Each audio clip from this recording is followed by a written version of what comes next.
Hello guys and welcome back. This is part 2 of the spotlight for IndustrialCraft 2 add-on called GregTech, made by GregoriusT. So let's go immediately to the fun stuff. First I'm going to review some tools. So these are the tools tools in armor and that kind of stuff that are added. So block cutter, I already reviewed it in last part. It has a silk touch free, so basically it's like a mining drill. This is a recipe for it. It's basically like a mining drill but with a silk touch, so you can get all your ores in and then later on macerate it and get double the amount, like diamonds, iridium and that kind of stuff.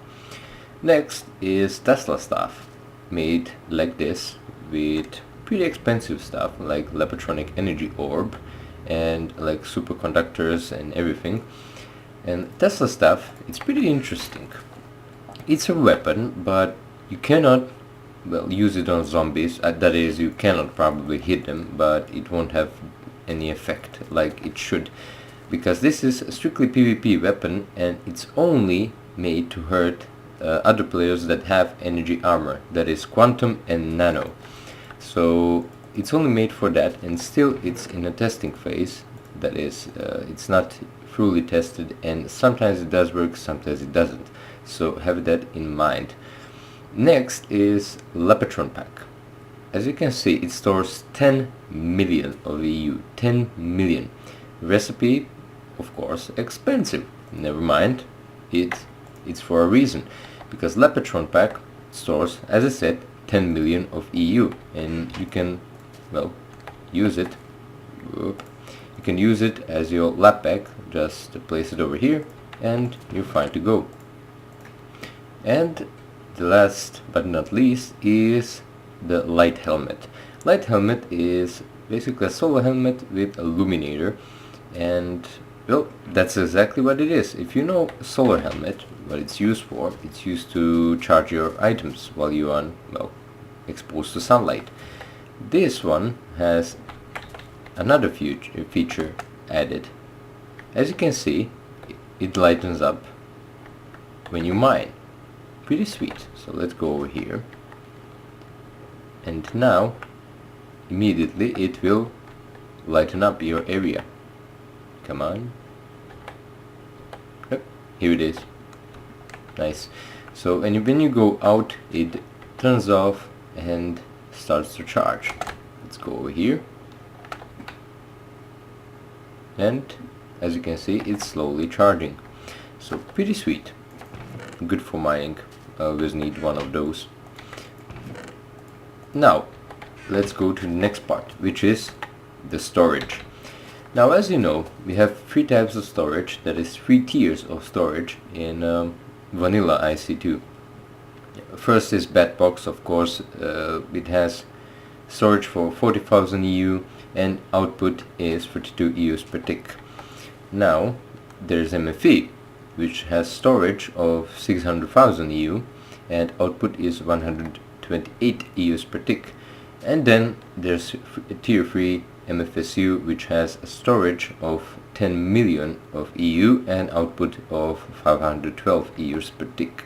Now GregTech has also added 3 more storages, but these are more like tier 4, tier 5 and tier 6, so basically the continuation of this chain.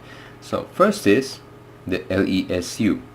And what does LESU stands for? It stands for Lapatronic Energy Storage Unit, and it has a maximum storage of 1 million and output of 1. And you're probably thinking now, what the fuck is with this? But stay with me and you will see that it's pretty great. So this is our Lapatronic Energy Storage Unit. So when you place it, we have 1 million. But if you look at the recipe, it has LV transformer, MV transformer and this LESU block in it. And if you place this LESU block next to it, it will increase your storage by 1 million and your output by 1.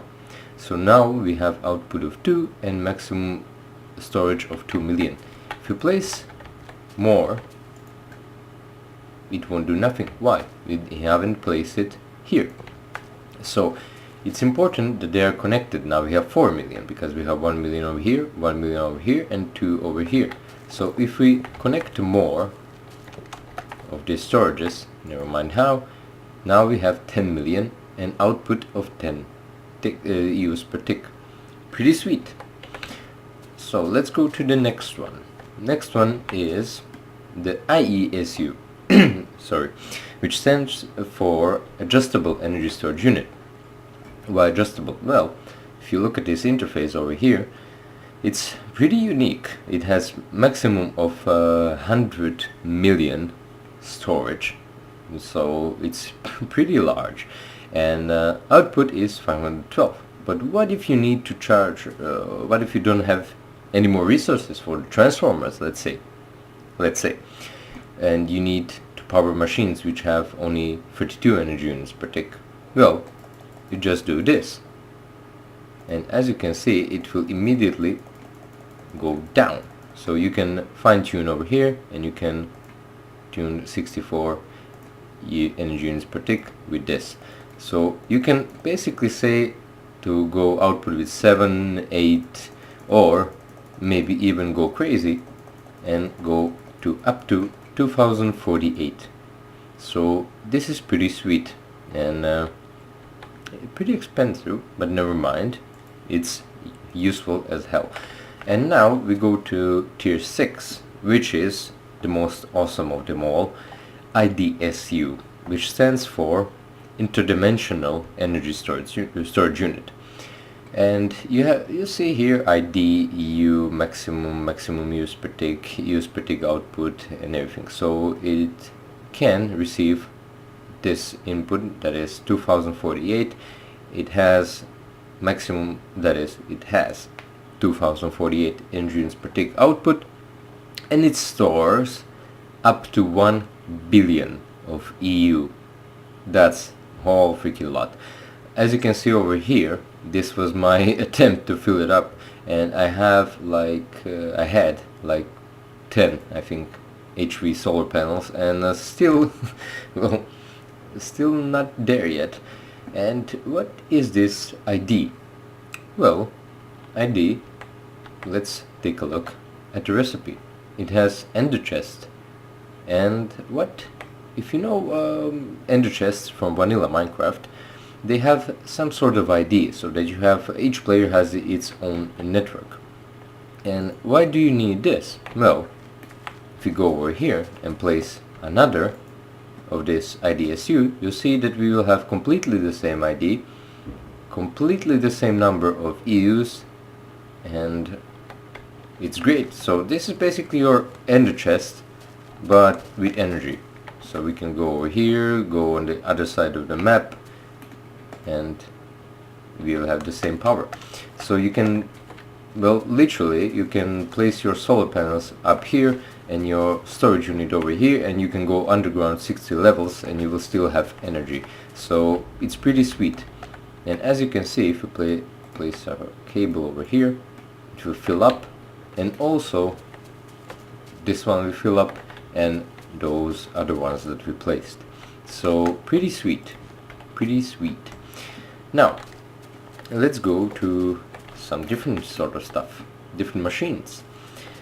Let's go and check out the quantum chest. Now the quantum chest doesn't require to be powered, and it does, well, it's basically a large storage. So it stores up to 2 billion of stuff, but of items, but the same items. So let's say that you wanna place your cobblestone over here, because, well, sorry, you always have more cobblestone than you need. So place it over here, and it will immediately go over here. Why? Well, this is the output slot. So if you place an input, place more, and it says, oh, 64 items. So let's pump it up. Now it's 256, and you basically take it out like this. So pretty sweet. Just put it in and take it out.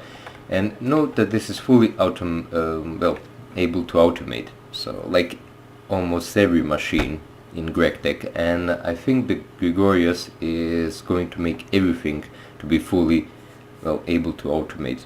So pretty sweet. Now, next stuff is this, the UU assembler. So it's basically the same like a quantum chess, but for UU matter. Just doesn't show how much you have it, so you can place as much as you wanna and you can take it out. But this is not the function that this is made for. It's made for your recipes. So as you can see over here, now get a snowball from free UU matter, and there are over 20 different recipes. So this is now a recipe for diamond, and if you placed a UU matter, as I said, all the machines are fully automatable, so you can automate this as add also, and you just place UU matter from one side and you can draw out with filters, buildcraft pipes or everything your diamonds. So as I said, you have over 20 recipes and you can, well, it's basically like an auto crafting table but in GregTech. Next is this. This is the charger mat, and charges items basically like a charging bench, but more, well, a lot faster. And if you have an armor on you, let's say, so this has like 850,000, and if you go over here, you see that it will charge up automatically. So just being near to it, it will charge your stuff. Pretty sweet. And what I didn't explain over here is this interface. So in each storage unit you have this interface. Now it doesn't charge up your items automatically, but it, well, reduces the time for it. So you just do this, charge your items, go back, charge your items, and put it back. So you don't have to strip yourself and everything to be able to do this. So pretty sweet. Next is this, what's in my hand. It's called the supercondensator, and supercondensator is used for with superconductor wire. Now superconductor wire, you can see the recipe in NEI, also quite expensive, but it does have a unique feature. So because it doesn't lose any EU over distance, so you can place like 1,000 blocks and you won't lose any EU during that transfer. So that's nice to have. And also it can conduct every voltage, so it doesn't have like a limit. It can go, well, up to 1 million as far as I know, but it can go maybe even more. And since none of the machines produce that, it won't be a problem. But there's something called supercondensator. So if you place it like this, and if you power this with the redstone and connect it to a storage, it will pump up our EUs per tick up to 1 million, and then this one, which isn't connected to a redstone, and will basically reduce it to 8,192. But still, there isn't any use for that, so I just mention it because none of the machines can produce that and only a few can handle that. So it's pretty much, yeah, do not craft that. So superconductor wire, thumbs up. Supercondensator, we will wait for a new version. Now, but we have next. Let's place our supercondensator over here and let's connect our matter fabricator to it. Matter fabricator, you're asking me. Well, this is a new, more advanced mass fabricator, and if you're using default config file of GregTech, this will replace the mass fabricator.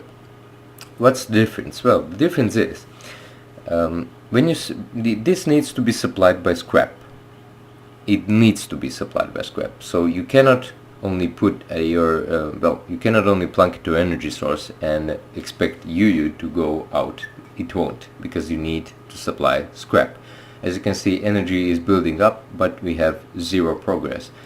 If you place scrap, it immediately goes to 9, because we had that much energy, and it's using scrap, as you can see. So that's the difference. And one more difference is that it needs 100 times more energy to create 1 UU matter. So have that in mind. It's pretty more difficult to craft it now than it used to be. It's more challenging, definitely.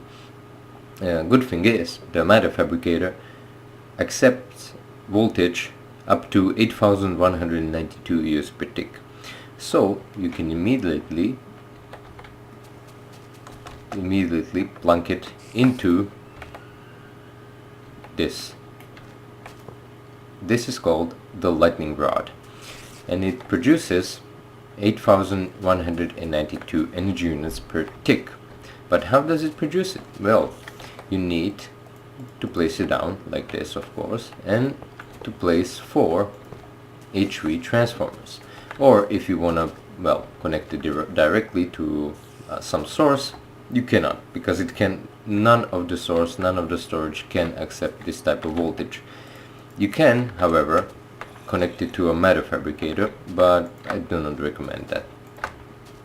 So you just place 4 HV transformers over here, and what these transformers will do will split the source of 8192 EUs per tick into 2048. So each one of these will emit that kind of energy units per tick. So now you can place your MFSUs or electronic energy storage units or whatever you want to, and voila. You just need one more thing. It's called an iron fence. Yep, simple recipe. And you need to place it over here. So when it's raining and when it's thundering, you have a good chance of catching up a lightning. And I suggest that you do this type of thing like a network, like a cobweb or something, high up. So when you catch a lightning, the lightning rod will turn it into energy, and the energy will be converted, of course, to your storages. Now, how much do you get from one lightning? Well, I tested this, and I got 6.5 million EUs in each MFSU that I had. So that's 6.5 times 4. So that's about 26 million, which is really a lot from one thunder. So that was only for one thunder. It's pretty sweet. So make sure you check that out. Now, there is one more way how to get yourself an EU, and quite a large amounts. Note that this is the most expensive recipe of them all, but it's really producing a lot, and I mean a lot of EU. This is, ladies and gentlemen, the fusion reactor. Fusion reactor crafted with a lot of different stuff, and really the recipe, it's great. And you need fusion reactor and fusion coils. So this in the middle is fusion reactor. Next to it are HV transformers, and next to them are splitter cables. And this configuration over here are the fusion coils. You need 24 of them in this pattern in order to work. And a fusion reactor, it has 40 million EUs now because I plugged it in. So you connect your source to it over here, and it will drain your storage because it requires 40 million to start. Now, to start what? Well, fusion, of course. Now, if you go to a computer cube and go to fusion reactor page, you see that this is first recipe. It's needed to start the fusion reactor with 40 million of EU. Now, never mind this, this is important. So it will output 1 million and over 1 million EUs from this fusion. Now this fusion requires T cell and D cell put like this, and it will create to you HE cell, but it will also create over 1 million of EU.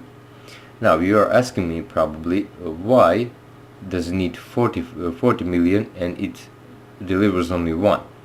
Well, it delivers only 1 for 1 cells. That is for 1 over here, 1 over here. But if you place stack of 64 and 64 over here, it will deliver over 64 million. So this is only needed to start a reactor, not each fusion. So note that it does create a large amounts of EU. Now, if you go to second recipe, this requires HE3 cell and D cell, and it will output 2 million, that is over 2 million EUs. And next one is Li cell and V cell, which needs 90 million to start, and it uses EU. So it doesn't output, but it input. So it uses over 2.5 million of EU in order to craft, that is to create you an iridium ore. So this is pretty sweet. So let's do this. I have these cells and HE3 cells, and when I place them over here and over here, it will start a fusion. Now, as you can see, 40 million has disappeared, and now we are creating power. We are currently at 1 million, and once we get to 2 million, it will start another fusion and we'll be good to go, producing a lot of power. Now, where does this power go? Well, currently it's only in internal storage, so we don't need this, well, split cables and these H3 transformers if you want to create power only inside your fusion reactor. But if you want to, of course, place it in storage, you need H3 transformers, 2 split cables, and of course some type of storage. Now, of course, H3 transformers will output 512 energy units per tick, so you need to have that kind of a storage capable of handling. So now we will fill up our MFSUs, as you can see over here. And why do you need split cables? Well, you need them basically not to lose power. So when a fusion reactor doesn't have, well, any power, so it won't drain this power. As you can see, we are holding at 5 million. So I don't know, I think that's correct explanation for it. Sorry, Greg. So that was about it. There is only one thing remaining, and that is this Sonictron. Pretty interesting block, really. And what's its use for? Well, when you enter it, you see that this like a music type of note block thingy, and when you click it, you get a block of iron, you get a block of gold, and when you click it even more, you get different types of blocks. So let's say that we do this. Pretty sweet. When you apply a redstone signal to it,